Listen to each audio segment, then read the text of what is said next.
어느 날 프랑스의 나폴레옹 황제가 백마를 탁 타고 시찰을 하고 있었습니다. 지켜보던 병사 중에 평시에 이 말과 교감을 하던 그런 아주 정직한 병사가 하나 있었는데, 가만히 보니까 황제가 타고 있는 말이 눈초리가 불안합니다. 뭘 잘못 봤는지 딱 보니까 발작을 일으킬 것 같아요. 그래서 자기 몸을 딱 던지는 순간 말이 잉 하면서 일어서는데 황제가 그만 말에서 떨어질 뻔했어요. 그런데 자기 몸을 던져서 몸뚱이를 붙들고 고삐를 잡고 잘 진정시켜가지고 큰 사고가 날 뻔한 그런 위급한 상황 가운데 황제의 안전을 탁하니 지켜주었습니다. 말에서 안전하게 내려온 황제는 자기가 정말 위급했는데 자기에게 큰 은혜를 베푼 병사의 등을 두들기면서 대장 참 고맙네 하는 거예요. 깜짝 놀랐습니다. 아니, 내 계급장이 떨어졌나? 분명히 상병의 계급장이 그대로 붙어 있음에도 불구하고 황제가 자신에게 대장이라고 불러준 거예요. 잘못 들었나 확인을 해야 되겠습니다. 폐하, 지금 어느 부대 대장을 말씀하시나요? 물었더니 이 나폴레옹이 하는 말이 그야 물론 황제의 근위대장 아닌가? 이렇게 답을 주는 겁니다.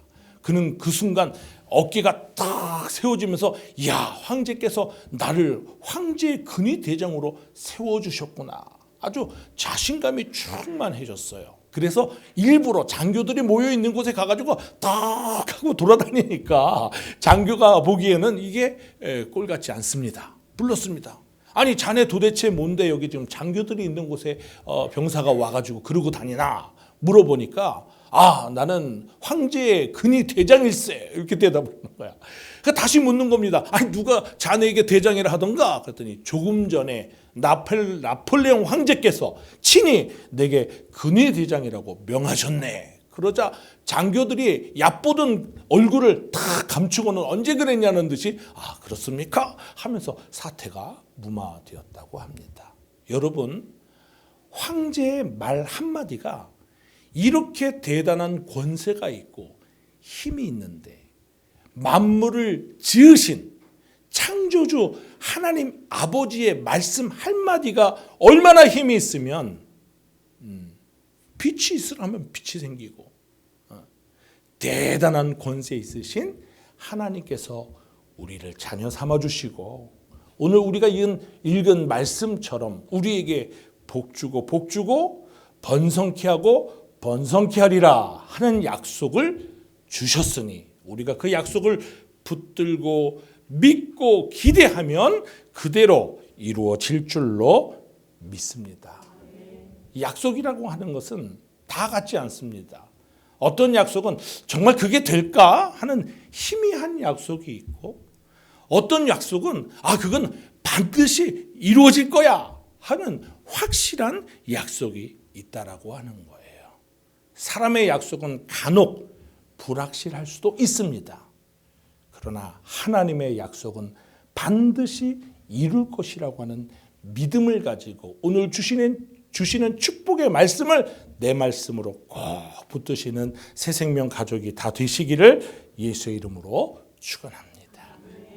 첫째로, 하나님은 반드시 나에게, 여러분 각자에게 복을 주십니다. 본문 14절 말씀에 보니까 가라사대 내가 반드시 이렇게 시작하고 있죠. 이 말은 축복하려는 분의 그 강한 의지를 담고 있는 거예요. 복은 아무나 줄 수 있는 게 아닙니다.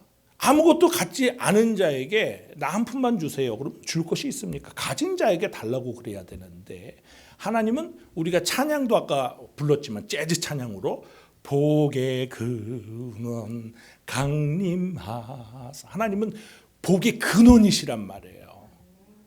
그 복의 근원이신 내가 반드시 이렇게 확실한 약속을 우리에게 주고 있는 것입니다.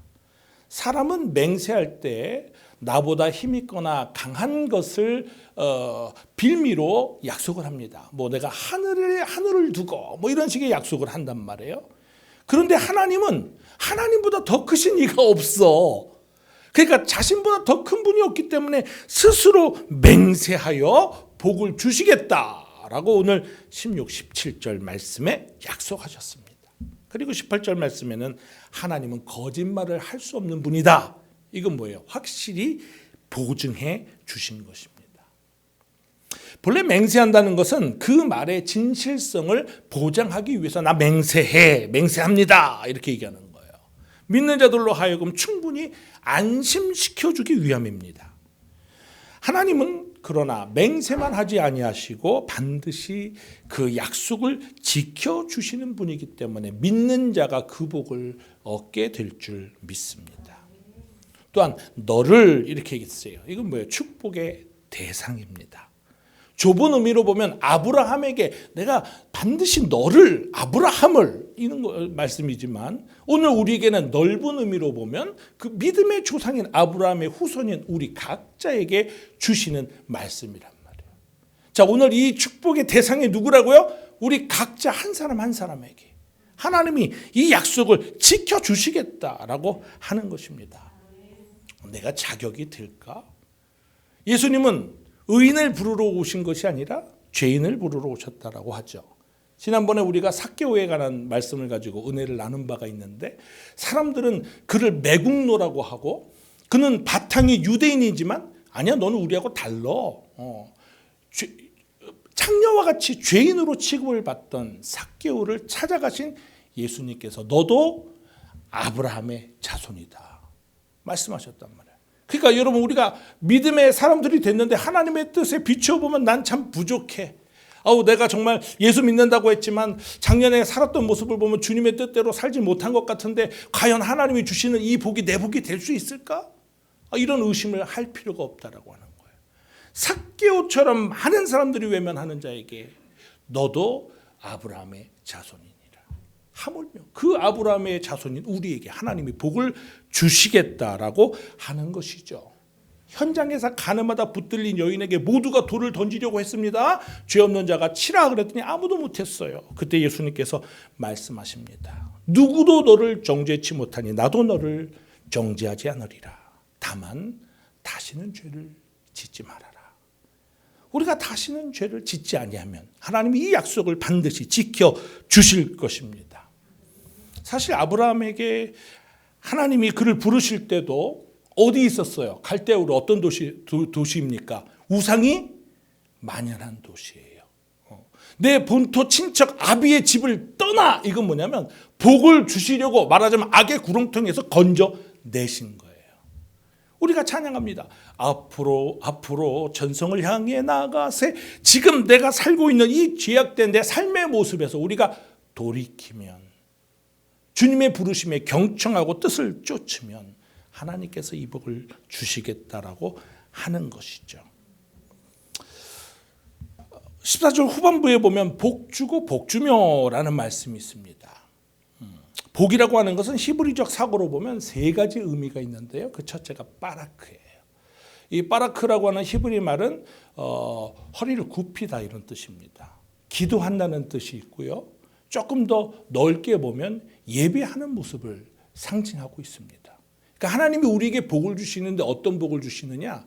예배의 복을 주신다라고 하는 거예요. 돈에 관심이 많은 사람에게 당신이 보기에 누가 복 받은 것 같습니까? 그러면 돈 많이 버는 사람이 복 받은 것 같아요. 권세를 추구하는 사람에게 당신이 아는 사람 중에 누가 제일 복 받은 것 같아요. 권세 있는 자가 제일 복 받은 것 같습니다. 우리가 정말 믿음으로 하나님의 자녀가 되었는데 누가 제일 복 받은 것 같습니까? 그랬는데 보니까 지난번에 누가 대단히 사업이 잘 돼가지고 큰 돈을 벌었다는데 이런 거 우리는 부럽지 않단 말이죠. 무엇이 복 받은 자냐? 믿는 자가 볼 때는 정말 하나님과의 관계를 잘 이루고 정말 예배하는데 정말 신실한 마음을 가지고 있는 자를 보면 아무개 집사님, 아무개 권사님이 제일 복 받은 것 같아요. 이렇게 보여지죠. 하나님이 우리에게 주시는 첫 번째 보는 바라크, 예배의 복이라고 하는 거예요. 코로나 시대에 가장 안타까운 것이 뭡니까? 비대면 때문에 사람을 서로 만나지 못하는데 여러분 사람을 만나지 못하면요, 하나님과 만날 수 있는 더 좋은 계기로 삼을 수 있어. 그런데 사람을 만나지 못하니까, 예배 장소 가지 못하니까 나는 예배를 드릴 수가 없고 나 하나님을 만나지 못하고 있어. 이게 안타깝습니까?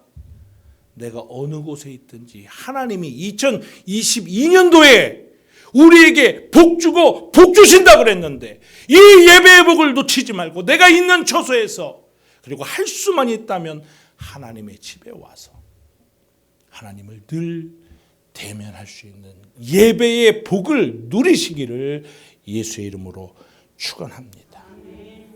두 번째 이 히브리적 사고의 복은 야셰르라고 합니다. 이것은 바르다, 바로 세우다, 옳다 이런 걸 얘기하는 거예요. 다시 말하면 옳은 길을 가는 거예요. 온전한 신앙생활, 경건함, 신실함 이런 것을 따질 수 있습니다. 죄의 종로로 타지 않고, 우리가 이게 죄인 줄 알아요. 근데 이걸 내가 약한 부분이 있어. 늘 넘어져. 그런데 2022년도에 하나님 나에게 복 주신다 그러니까 이제는 넘어지지 말자고 하는 거야. 내가 참 믿음으로 살아가는데 이 부분에 자꾸 넘어져. 근데 하나님 2022년도에 저에게 복을 주셔서 다시는 죄의 종로로 타지 아니하고 하나님의 자녀로 살아가게 하여 주옵소서. 이 복을 누리자는 거예요. 또 세 번째 히브리적 사고로는 야타브라고 합니다. 이것은 즐겁다, 선하다, 기쁘다라고 하는 거예요. 여러분, 사는데 정말 사는 게 사는 것 같지 않다는 사람들이 있어. 얼마나 안타깝습니까? 그런데 사는 게 즐거운 사람들이 있어. 물론 자기가 하는 일에서 어떤 성취감을 가지고 즐거워하는 사람들도 있지만 정말 그 기쁨을 잃어버리지 않는 사람들을 보면 어떤 사람들입니까? 예수 믿는 사람들. 하나님의 기쁨의 근원이 되기 때문이에요. 그래서 우리가 성도가 받는 복, 하나님이 복 주고 복 주시는데 땅에 복도 주십니다. 그러니까 복 주고 복 주셔야 하늘의 복도 주고 땅에 복도 주셔. 그런데 먼저 우리가 받을 복은 세 가지 히브리적 의미가 있다 그랬어요. 예배의 복을 받고, 또 우리가 죄의 종로로 타지 아니하고 정말 하나님 때문에 늘 기쁨이 넘쳐나는 그런 새 생명 가족이 다 되시기를 예수 이름으로 축원합니다. 내가 원하는 내 정욕을 채우는 것이 복이 아니라 바로 이 세 가지 복을 받는 것이 위로부터 부어지는 진정한 복이란 말이에요. 두 번째로 복은요, 변함없으신 예수 그리스도 안에 있습니다. 본문 14절 후반절에 보니까 너를 복주고 복주며 너를 번성케 하고 번성케 하리라 하는 식의 거듭되는 말씀은 뭐예요? 변함이 없다라고, 계속되는 거예요. 영원한 것입니다. 완전한 축복에 이르도록 끝까지 복을 주시겠다라고 하는 거예요. 하나님은 변함이 없으시지만 인간은 영원하지 못하고 시간이 지나면 변합니다. 그래서 뭐라 그래요? 내 육신은 후패하나. 사람이 만든 건요, 시간이 지나면 어떻게 돼요? 중고가 되고, 중고가 더 시간이 지나면 고물이 되고, 고물이 더 지나면 폐차식 폐물이 돼버리는 거야. 그죠? 그런데 하나님은 어때요? 겉사람은 후패하지만 속사람은 어떻게 해요? 날로 새로운 거예요. 예수님이 함께 하시면 우리는 날로 새로워질 줄로 믿습니다. 오늘 본문 17절 말씀에 보니까 그 뜻이 변치 아니함을 충분히 나타내시려고, 하나님은 변함없으신 분이란 말이죠. 특별히 다니엘서 6장 26절의 말씀을 보면 그는 사실은 하나님이시여 영원히 변치 아니할 자신이라. 변함없으신 하나님의 축복으로 예수 그리스도께서 이 땅에 오셨어요. 히브리서 13장 8절 말씀에 예수 그리스도는 어제나 오늘이나 영원토록 동일하시느니라. 우리는 간혹 사랑관계 보면요, 어저께까지는 죽고 못 사는 것 같은데 내일 보면 원수돼 있는 사람도 있습니다. 부부지간에도 그래요. 형제지간에도 그래요. 그런데 우리 예수님은 언제나 동일하십니다. 우리가 주님의 마음에 들게 믿음 생활 잘 할 때도 예쁘다고 하지만, 우리가 정말 주님의 마음을 아프게 하고 탕자처럼 멀리 떠나 있을 때도 탕자의 아버지처럼 기다리시며 언제든지 오기만 해 가락지 껴주시고 송아지를 잡는 그런 사랑이 변함이 없으시다라고 하는 거예요. 계시록 1장 17절 말씀에 처음과 나중 알파와 오메가라고 당신을 소개하죠. 예수님은 영원히 변치 아니하시니 처음과 끝이 같은 분이라고 하는 거예요. 변함없으신 예수님께서 우리와 함께 하시는 거, 이게 뭐죠? 임마누엘입니다. 임마누엘의 복을 얻게 되는 거예요. 19절 초반절에 보니까 이 소망이 있는 자는 영혼의 닷 같고, 닷이 뭔지 모르는 분 없죠? 닻을 내려라 그러잖아요. 배에서 무거운 닻을 바다에다 던지면 그게 모래 밑에 팍 파묻혀가지고 팍 풍랑이 불어도 그 배는 다른 곳으로 떠나지 않고 딱 그 제자리에 딱 붙들어 맺어 있는 거예요. 여러분, 죄가 뭔지 아시죠? 우리 이한진 교수님 잘 알고 계시더만, 죄는 관역에서 벗어나는 거예요. 자기가 있어야 할 자리에서 이탈하는 거야. 그런데 내 영혼에 닫히신 예수 그리스도와 함께 있으면 그분이 내 영혼의 닫이야. 내가 있어야 할 곳에 딱 붙들어 매주시는 거야. 하나님께서 예수 그리스도로 말미암아 우리가 다른 곳으로 이탈하지 아니하도록 축복의 자리에 붙잡아 주신다라고 하는 것입니다. 예수 그리스도께서 소망의 닻이란 말이에요. 또 19절 후반절 오늘 본문 중에 보면 튼튼하고 견고하여 이렇게 복을 주신다고 합니다. 이것은 건축할 때 쓰는 용어예요. 저는 성지순례를 한 3번 정도 가본 것 같은데, 하나님 은혜로 가서 보면요, 그곳은 석회암이 많아요. 그래서 우리가 생각하는 돌하고 틀려. 쉽게 말하면 좀 진흙덩어리 정도 된다 그럴까요? 이렇게 조각칼 같은 걸로 막 조각하면 만들어지는 대로 되니까 어떻게 보면 아주 휘황찬란한 건축물을 흉내내가지고요, 바위를 깎아가지고 집처럼 만들었는데 보기에는 근사합니다. 근데 힘이 없죠. 그러니까 예수님께서도 말씀하실 때 반석 위에 집을 지으라 그랬어요. 그들은 굉장히 견고하고 단단한 기초가 될 수 있는 이런 것들이 갈급해 있었던 것입니다. 그래서 예수님께서는 당신이 가장 견고하고 변함없는 기초가 되어 주시겠다라고 말씀하신 것입니다. 세상은요, 아무리 사람이 잘 단단하게, 이번에 보니까 어디 경상도 쪽, 전라도 쪽에서 그냥 막 어마무시한 그 건물들이 그냥 와르르 무너져 내리더라고. 그거 무너지는 거 정말 누가 상상이나 했겠습니까? 사람이 하면 그런 일들이 벌어져요. 창세기 11장 3절 말씀 이하로 보면 바벨탑의 기사가 나옵니다. 서로 말하되 자 벽돌을 만들어 견고히 굽자 하고 이에 벽돌로 돌을 대신하여 역청으로 진흙을 대신하고. 이 어리석은 인생이 뭐라고 말이냐면 불이나 물에도 요동치 않을 성을 쌓자, 이런 말을 합니다. 다시 말해서 노아의 홍수 때와 같은 일이 벌어질지라도 우리가 높은 성을 쌓아서 우리가 그 심판을 면하자. 얼마나 든든히 만들었겠어요. 그런데 하나님은 흩어버리니까 어떻게 돼요? 순간에 다 와르르 무너져 버리고 언어가 혼잡해져서 사람들이 다 흩어지는 일을 만나게 되죠. 여호수아 6장 말씀에 여러분들이 잘 아는 여리고성이 있습니다. 이스라엘 백성들은 도저히 넘어뜨리건 엄두도 못 내. 뭐라고 불렀어요? 난공불락의 성이라고 부릅니다. 성벽이 2겹으로 쌓아져 있어요. 그러니까 예를 들어 성벽을 하나 넘어도 성벽이 또 있어. 이건 넘볼 수 없는 거야. 그런데 하나님 말씀하셨습니다. 엿새 동안 하루에 한 바퀴씩 돌고 7일째는 7바퀴 돌아라. 그 말씀에 순종하여 돌았을 때 그들이 함성을 지르는 순간 여리고성이 와르르 무너져 내렸다라고 하는 거예요. 사람은 무너뜨릴 수 없지만 하나님이 하시니까 순간에 무너져 버리더라는 것입니다. 여러분, 사무엘상 17장에 나오는 다윗과 골리앗의 기사는 또 더더욱 잘 알죠. 그 골리앗이 입었던 그런 어떤 갑옷이나 창의 재원을 이야기하는 걸 들어보면 다윗은 정말 꼬맹입니다. 우리가 뭐에 비유해? 달걀로 바위를 쳤다라고 표현합니다. 골리앗 장군이 다 두려워서 다 등지고 있고 사울 왕까지도 궁에서 나오지도 않았단 말이야.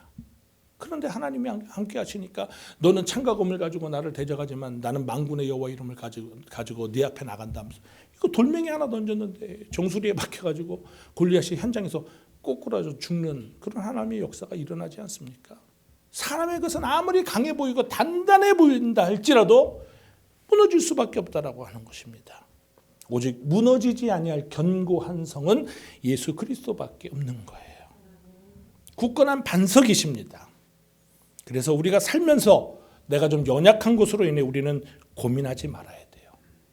내가 좀 가진 것이 부족하다고 기죽거나 혹은 병들었다고 겁낼 것도 없습니다. 하나님이 나를 견고하게 하시려고 예수 그리스도를 이 땅에 보내주셨기 때문에 코로나19 상황 중에도 우리는 든든할 수 있어요.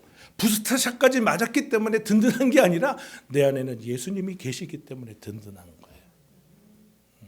이런 거 얘기해도 되는지 모르겠지만 우리 이한진 교수님이 산 넘고 산 넘었어요. 코로나 때문에. 가족 중에 한 명 확진자가 생겼는데 이제 끝났어. 그랬더니 잉 울면서 전화가 왔어. 이번엔 둘째래.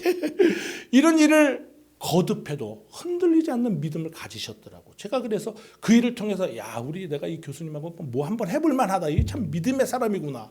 그래서 우리가 명장이라고 부릅니다. 명예장로예요, 명예장. 거장이라고도 부릅니다. 이걸 잘해서도 거장이야. 근데 거의 장로야. 대단한 믿음을 가지셨어요. 우리가 이런 믿음이 있기 때문에 하나님이 주시는 복을 받고 번성할 줄로 믿습니다. 아무리 높은 고지가 내 앞에 서 있다 할지라도 예수 그리스도와 함께하면 점령하지 못할 고지가 없는 것입니다. 마지막으로 하나님께서 우리를 번성케 하실 것입니다. 본문 14절 후반절에 너를 번성케 하고 번성케 하리라. 이 번성에도 세 가지 의미가 있죠. 첫째로 생물학적 번성입니다.